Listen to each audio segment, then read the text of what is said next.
आज ही के दिन एक साल पहले 26 फरवरी के दिन 2023 को इस देश के सबसे काबिल शिक्षा मंत्री मनीष सिसोदिया जी, जो उस वक्त दिल्ली के उप मुख्यमंत्री भी थे, उन्हें एक फर्जी केस में केंद्र सरकार ने गिरफ्तार कर लिया था। उनकी गिरफ्तारी का आज एक साल पूरा होता है।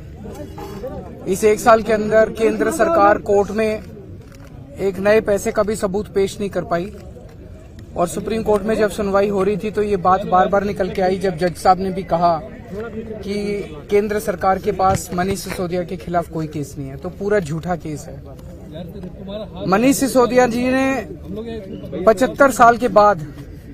75 साल में गरीबों की शिक्षा प्रणाली इतनी खराब हो गई थी, सरकारी स्कूलों का बुरा हाल था।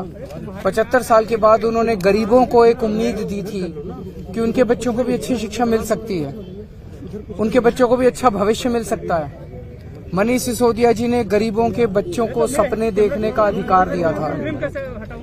ऐसे व्यक्ति को झूठे केस में फंसाकर आज एक साल से जेल में डाला हुआ है।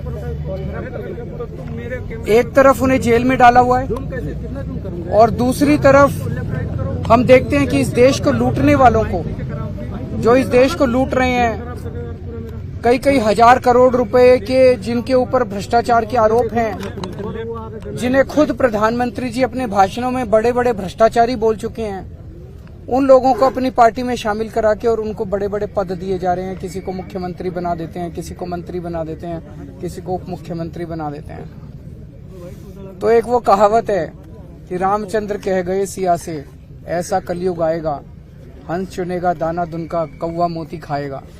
आज वही हाल हमारे देश का हो गया है, जिसमें इस देश की तरक्की करने वाले लोगों को पकड़ पकड़ के जेल में डाला जा रहा है। इस देश का विकास, इस देश के गरीबों की चिंता करने वाले लोगों को, भविष्य देने वाले लोगों को पकड़ पकड़ के जेल में डाला जा रहा है और इस देश के लूटने वाले सत्ता का सुख भोग रहे हैं।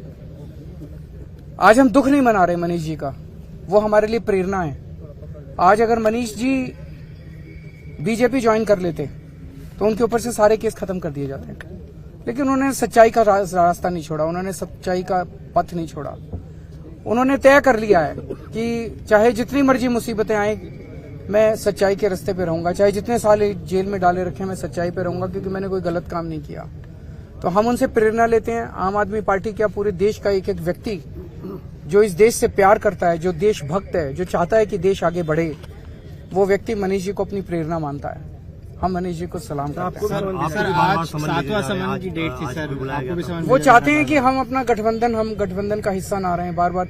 जब ईडी खुद ही कोर्ट गई हुई है, तो क्या ईडी को, केंद्र सरकार को कोर्ट पे भरोसा नहीं है? कोर्ट पे भरोसा रखना चाहिए ना। वो खुद ही कोर्ट गए हैं तो कोर्ट पे भरोसा, कोर्ट के आदेश का वेट करें। वो कोर्ट जो भी आदेश देगा उसके हिसाब से कर लेंगे। कोर्ट कहेगा भी जाओ तो जाएंगे। अब कोर्ट में कार्रवाई भी चल रही है और साथ में समन भी भेजे जा रहे हैं। तो उनका मकसद बेसिकली ये है, इनफॉर्मली कई जगह से मैसेज आए हैं, भाई गठबंधन तोड़ दो। गठबंधन नहीं तोड़ेंगे हम।